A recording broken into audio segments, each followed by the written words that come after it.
You have the documents. Legally signed and sealed. Kinnamore cannot. I do not fear the legal battle about the placement of the items, Poole interrupted. The Baron grabbed at his beard and tugged hard, leaving a kinky grey strand hanging far out to the side of his huge face. King Kinnamore, even that wretched Geldian, would tread with care before removing the spear or the armor.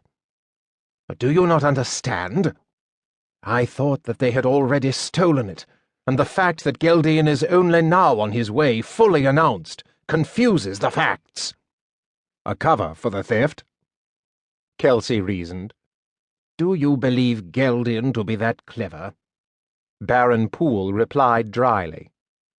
Kelsey sent his graceful hands through his golden hair once more, turning his questioning gaze to the empty pedestal. If not Kinnamore, then who might have taken the items? The elf wondered. Robert had been defeated, banished by unyielding rules of challenge to remain in his castle for 100 years. Similarly, the witch Caridwen had been banished to her island, defeated by the reforged spear itself. No doubt the conniving witch could still cause havoc, but Kelsey did not think that Caridwen had had time yet to muster her forces unless she was working through her puppet king in Connacht. A clamor by the main door, several groans, and the sound of someone spitting turned Kelsey around. 5 soldiers entered, bearing a short and stout character, tied, ankles and wrists, knees and elbows, and neck and waist, to 2 heavy wooden poles. The dwarf, for it was of course a dwarf, though he did not wear the beard typical of his folk, twisted stubbornly every step of the way, forcing his head to the side so that he could line up another man for a stream of gravelly spit. None of the soldiers seemed overly pleased, and all of them carried more than a few hammer-sized dents in their metal armor. "My Baron," one of them began, but he stopped abruptly as a wad of spit slapped against the side of his face. He turned and raised his fist threateningly at the dwarf, who smiled an impish smile and spat another stream into the man's eye. "Cut him down!" the frustrated Baron cried. "Yes, my Baron," one of the soldiers eagerly responded, snapping his great sword from its sheath.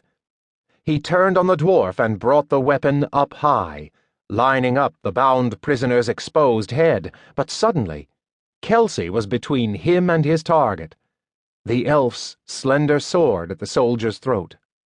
"I believe your Baron meant for you to free the dwarf," the elf explained. The soldier looked at Poole, a horrified expression on his face, then blushed, and slid his weapon away. "We cannot free him, my Baron," said the first soldier, as he continued to wipe his face. "I fear for your safety." "There are 5 armed soldiers around the damned dwarf," Poole replied, tugging at his beard. The soldier gave the dangerous prisoner a sidelong glance.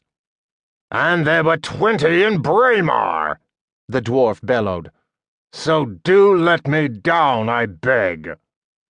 Poole's big face screwed up as he regarded his troops.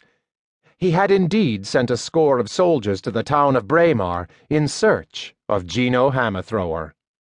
"The others will return to Dilnamara after their wounds have healed enough to permit travel," the soldier admitted.